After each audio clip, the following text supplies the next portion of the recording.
Next, though, we are going to head to Montreal, where we find Alicia Rubertucci, at the Bloc Québecois headquarters. And Alicia, the Bloc has effectively collapsed in Quebec tonight. Cynthia, right now we're seeing the results trickle in. The crowd has been cheering quite a bit as they saw that leader Yves-François Blanchet has been re-elected, but as well whenever they're seeing up on the board that a candidate of theirs is either leading or elected in a riding. But that's right, Blanchet has been re-elected in Belleuil, Chambly, and he's riding on Montreal's South Shore. With me is Karim Boulos, political analyst. Karim, no surprises there about Blanchet securing his seat? No, I think every leader is expected to win his seat. And so it didn't come as a surprise. He worked very hard in the last few weeks to make sure that he would be top of mind in Quebecers' voting decisions. So not surprising there. Blanchet said he wants to collaborate with Mark Carney and the Liberals. Will it be any different compared to the Liberals under Trudeau? What might this look like? Well, I think he's seeing the decline of the NDP, and he wants to play that role going forward. If the Liberals have a minority government, the Bloc Québécois will hold the balance of power. They can form somewhat of a coalition, the way the NDP did with Justin Trudeau, and that would give them a lot more clout in the House of Commons.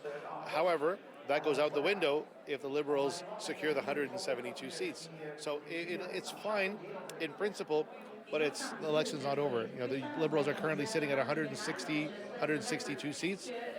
If that happens, the Bloc won't have any real clout or no leverage for that. We're seeing the party, the Bloc, lead in over 20 seats so far.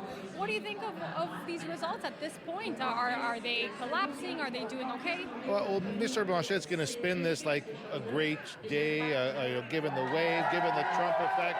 They did great. But at the end of the day, you'll have to keep in mind that they lost nearly 10 seats from when Parliament was dissolved. So it doesn't matter how you slice it or how you spin it, the Bloc is in decline. And so the sovereignist question has to be rethought. And certainly in this cycle, when you put sovereignty up against the economy and inflation and so on, Quebecers clearly chose the side of taking care of the economy, taking care of the immediate needs. And so, I mean, it's maybe slightly better than some would have predicted, but it's still, a 30% decline over the last time. It's not over right now. What do you think we're going to see over the next hour or so? Do you think the mood is still going to be pretty lively as it is right now? Well, I think as long as they can hold on to what they've got so far, somewhere in the 20 to 24 seats, they're going to be excited because it's more than analysts had predicted. Mr. Blanchet predicted 29 or hoped for 29 seats. I think that was maybe a little bit too wishful. So I think the mood is positive because some were considering the Bloc at the same as the NDP, and we're watching the NDP slowly wither away. So it will be a festive mood here, but there'll be a lot of work to be done to reinstill that excitement about sovereignty among Quebecers. Thank you so much, Karim, and we'll keep a close eye on the results as they continue to trickle in. Cynthia? Alicia, thanks very much. We'll check in with you again.